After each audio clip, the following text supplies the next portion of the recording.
Video को देख लेंगे तो मुझे काफी अच्छा लगेगा। तो चलो यार शुरू करते हैं।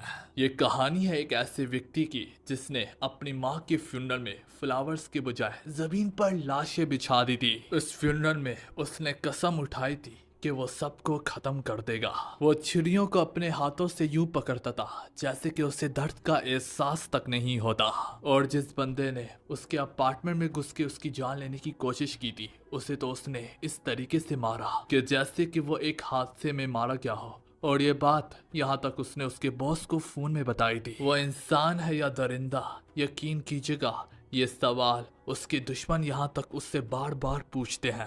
पर ये तो कुछ भी नहीं है, क्योंकि जब वो 16 साल का लड़का था तो उसने क्लास में एक गुंडे की आंख को सवाल उसके दुश्मन यहाँ तक उससे बार बार पूछते हैं। पर ये तो कुछ भी नहीं है, क्योंकि जब वो 16 साल का लड़का था तो उसने क्लास में एक गुंडे की आंख को अपनी पेंसिल से सब इसलिए फोड़ा क्योंकि क्लास में वो कुछ ज्यादा ही शोर मचा रहा था। उसने अपने टीचर को सब इसलिए धमकाया क्योंकि वो उसे सवाल पूछ रहा था। यहाँ तक वो तब भी ना रुका कि जब तक लोग उसे स्कूल में साइकोपाथ बुलाने लगे। पर उसे घंटा फर्क नहीं पड़ता था कि लोग उसे क्या पुकारते हैं, क्योंकि उसके लिए वो जरूरी नहीं था। अगर उसके लिए कुछ जरूरी था तो वो यही था, उसका ये मानना था कि कुछ पाने के लिए कुछ खोना पड़ता है। अगर मैं कुछ चाहूंगा तो मैं उसे जरूर पा के रहूंगा, और यही मेरी जिंदगी का एक मकसद है। तो दोस्तों मिलिएगा हमारे मेन कैरेक्टर कैंग पिलट से। जैसे तैसे स्टोरी प्रोग्रेस हो गई, वो ग्रेजुएट होने के बाद प्रोसिक्यूटर बन गया। प्रोसिक्यूटर का यही काम होता है कि बड़े बड़े क्रिमिनल्स के खिलाफ सबूत पेश करना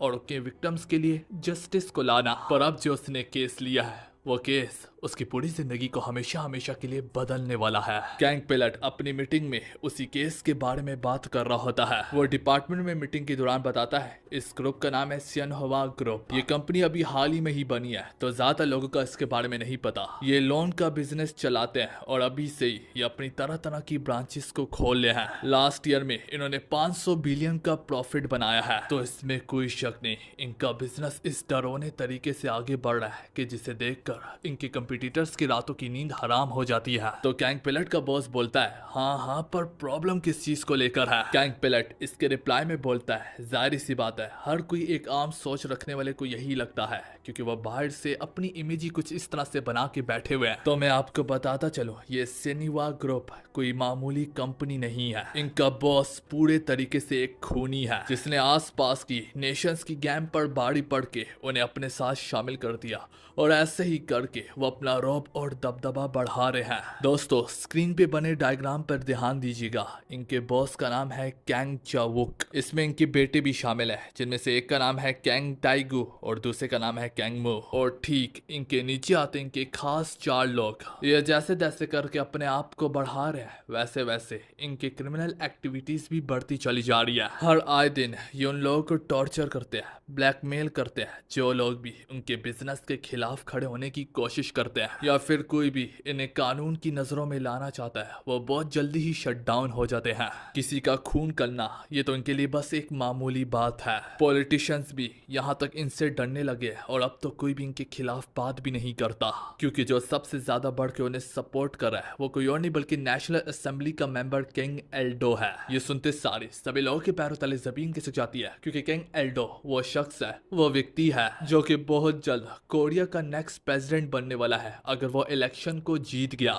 इसी वजह से इस सियनहुआ गैंग के पास काफी बड़ी पॉलिटिकल पावर है, और ऐसा ही करके वो काफी आसानी से अपने बिजनेस को और बढ़ावा दे रहे हैं। किसी को तो इनके खिलाफ खड़ा होना ही पड़ेगा।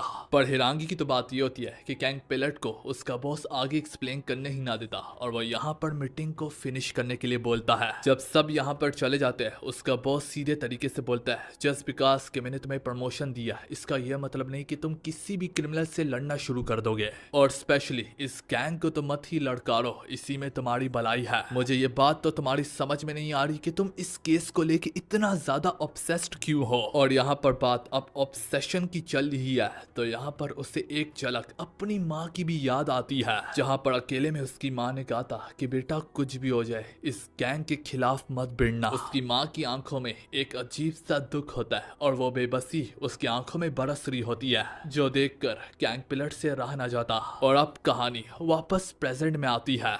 उसका बॉस साफ शब्दों में यहाँ पर उसे केस से पीछे हटने के लिए बोलता है, क्योंकि वो बताता है कि हम जिनके खिलाफ जा रहे हैं उसमें कैंग एल्डो भी शामिल है और शायद से वो अगला प्रेसिडेंट भी बन सकता है, और अगर वो अगला प्रेसिडेंट बन भी गया तो सबसे पहले तुम और मैं अपनी नौकरी से हाथ धो बैठेंगे। दोस्तों, इसका यही मतलब है, वो साला पूरे तरीके से बिक चुका है। उसे यहाँ पर कैंग एल्डो ने बहुत बड़ी रकम दी है। अब बात शैतान की चल रही होती है तो यहाँ पर थोड़ी देर में उसे फोन आता है और वो फोन उठा के कहता है, आप फिक्र मत कीजिए, मैंने अपने एम्प्लॉय को समझा दिया, वो आपके खिलाफ नहीं जाएगा।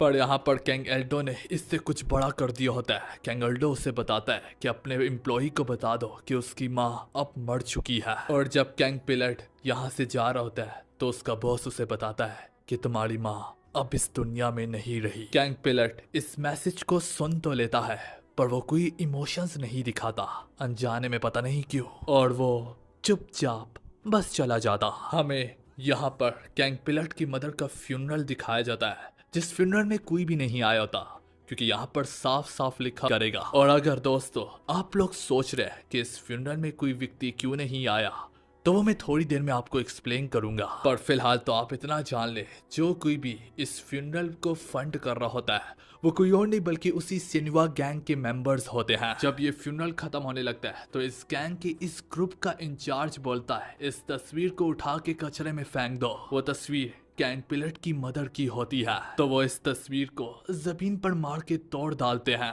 और उसी लम्हे में वहां पर हमारा मेन कैरेक्टर कैंग पिलट भी पहुंच जाता है। कैंग पिलट उनके बीच में से चलते हुए आगे निकलता है और यहाँ तक अपनी मदर की तस्वीर के साथ जाकर खड़ा हो जाता है। सेनिवा ग्रुप के बंदे उस पर चिल्लाते हैं कि यहाँ से निकल जाओ, क्या तुम्हें नहीं पता कि यहाँ पर कोई भी फैमिली मेंबर्स इस फ्यूनरल को अटेंड नहीं कर सकता। वो जिस तरीके से उस पर चिल्ला रहे होते हैं, कैंग पिलट उतनी ही शांति से बस इतना पूछता है, मुझे ये बात बताओ, ये कैसे मरी? और बस इसी के साथ यहाँ पर हमें एक छोटा सा फ्लैशबैक दिखाया जाता है, जब कैंग पिलट के बॉस ने उसे बता दिया था कि उसकी मदर अब मर चुकी है। तो कैंग पिलट फौरन से उसी हॉस्पिटल गया था अपनी मदर्स की फाइल्स को देखने के लिए। पर जब वो वहां पर पहुंचा तो डॉक्टर्स उन फाइल्स को मिटाने की कोशिश कर रहे थे। उन्होंने मेरी मदर की फाइल पे लिखा हुआ था कि उसने खुद ही अपनी जान को ले लिया। वो फाइल्स को बदलना चाह रहे थे, लेकिन तुम्हें पता है वो चाहे भले ही फाइल्स को तो बदल ले, लेकिन वो कभी भी मेरी मदर की जिस्म के डॉक्यूमेंट्स को नहीं बदल सकते।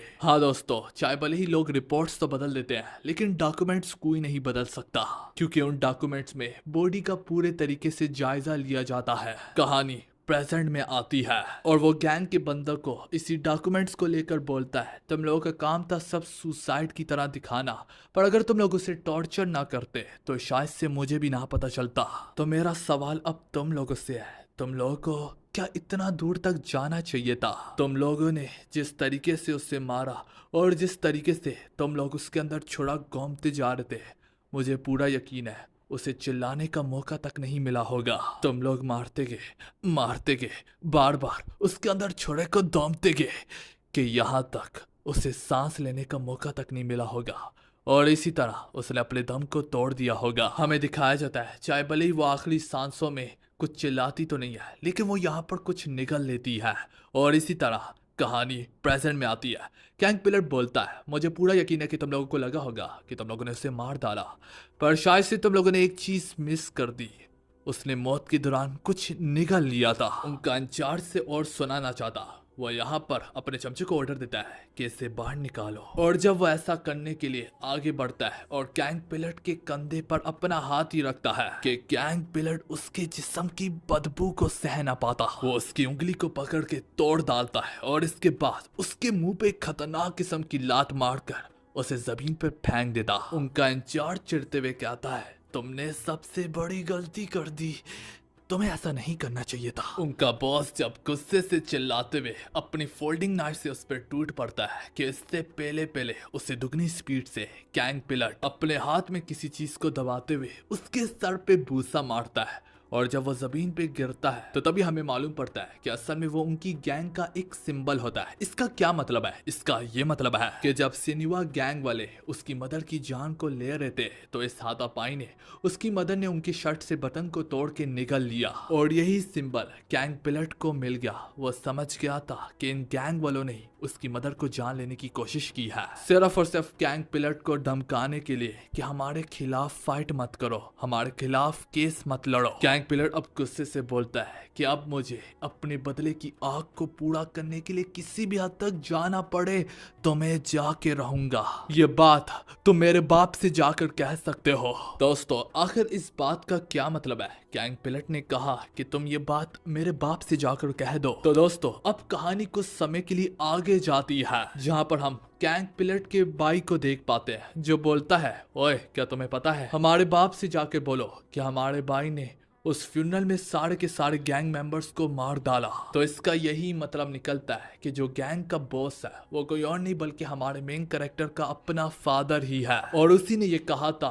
कि उसकी वाइफ के फ्यूनरल में कोई नहीं आएगा, जिस वजह से उसकी फ्यूनरल में कोई मौजूद नहीं था। और गैंग पिडल ही उनका एक आखिरी बेटा है जो कि इस गैंग का हिस्सा नहीं है। वो पूछते हैं, फादर हम अपने भाई के साथ अब क्या करें? तो यहाँ पर फादर जवाब में बोलता है, मार डालो और क्या ही कर सकते हैं। दोस्तों मिलेगा गैंग इल्डू से, ये वो बंदा है जो कि प्रेसिडेंट बनने वाला है और ये शैडो में बैठ के इस ग्रुप को लीड करता है। और जो फ्रंट पे लीडर है इस गैंग का वो कोई और नहीं बल्कि उसका सबसे बड़ा बेटा चाबुक है। हमें इतना भी पता चलता है कि गैंग इल्डो के काफी ज्यादा बेटे हैं। दोस्तों अगर आप लोगों को ये रिवेंज स्टोरी पसंद आ रही है और आप लोग चाहते हैं कि मैं आगे भी इसके और पार्ट्स लाऊं तो आप लोगों को इस वीडियो पे ज्यादा से ज्यादा लाइक और कमेंट करने हैं ताकि मुझे पता चले कि किस किस को देखना है। कहानी पलट के गैंग पिलट की ओर जाती है जहाँ पे वो इस रात के गहरे अंधेरे में अपने घर को वापस लौट के जा रहा होता है। तो यहाँ पर दो लोगों की नजर हमारे गैंग पिलट पे पड़ती है जिसको देख के वो आपस में बातें करने लगते हैं। एक मिनट, ये वही लड़का नहीं है जो कि हमारे साथ स्कूल में होता था?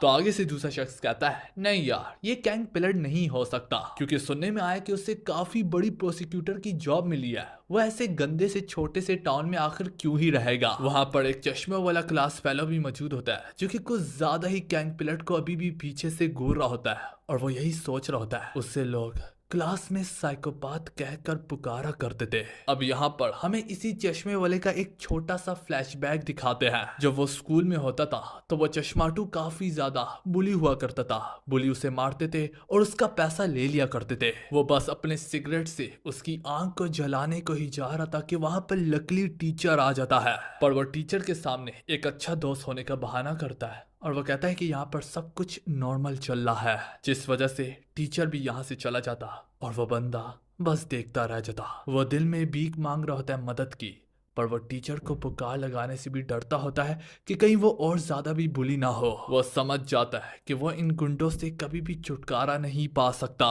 वो गुंडा उससे बोलता है, तुम काफी ज्यादा गरीब हो जिस वजह से गवर्नमेंट तुम्हारे स्कूल का खर्चा उठाती है और तुम लोगों को पैसे बेचती है। तो तुम्हारी तो बूढ़ी माँ वैसे भी अंधी है, तुम लोग इतने पैसों का क्या ही करोगे? आधे जो बचते हैं वो मुझे ला के दिया करो। ये बोलते हुए जाते जाते वो बुली यहाँ तक उसके चश्मे पे पैर रख डालते हैं। इस बंदे की जिंदगी पूरे तरीके से खत्म हो गई थी।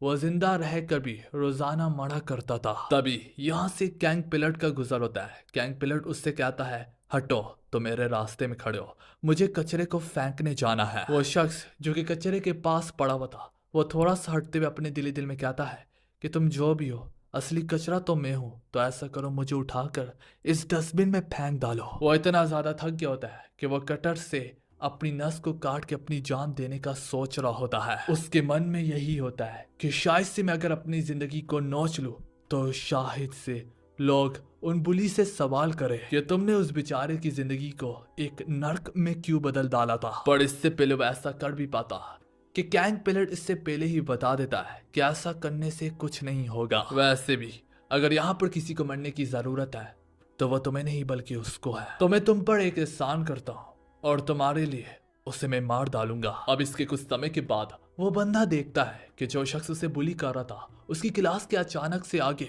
कुछ लोग जमा होने लगते हैं। तो वो शख्स भी जब देखता है तो उससे अपनी आंखों पर यकीन नहीं आ रहा होता क्योंकि किंग पिलट ने वाकई में उस गुंडे को जान से मार दिया होता है। वो शख्स जो कि हर रोज बुली होता था वो अपने दिल में यही कहता है और बस इसी के साथ गैंग पिलट ने मेरी जिंदगी से मेरे कचरे को हटा दिया और इसी के साथ मेरी जिंदगी बदल गई। पर उससे ये समझ में नहीं आया कि गैंग पिलट इतना बड़ा रिस्क उसके लिए आखिर क्यों ही उठाएगा। वो लड़का सोचने लगता है कि एटलीस्ट मैं ये तो कह सकता हूँ कि मैं लोगों को कहूँ कि वो लड़के मुझे इतना बुली करते थे कि गैंग पिलट ने मेरी जिंदगी को मुझे बचा लिया, पर उस रोज मुझ में इतना भी कहने की हिम्मत नहीं थी। कहानी प्रेजेंट में आती है और वो शख्स अभी भी गैंग पिलट की पीठ को देख रहा होता है और वो यही कहता है, ये वाकई में तुम ही हो, हाँ ना? मुझे एटलीस्ट तुम्हारा शुक्रिया अदा तो करना ही चाहिए था, पर सच तो यह है मैं तुमसे उनसे भी ज्यादा डरा करता था। गैंग पिलट जब अपने अपार्टमेंट में जाता है तो वो नोटिस करता है कि उसका दरवाजा खुला हुआ है। गैंग पिलट सब चंद कदम ही आगे बढ़ता है कि कोई उस पर हमला कर डालता है, पर पैरों तले जमीन तो तब खिसकती है कि जब गैंग पिलट ने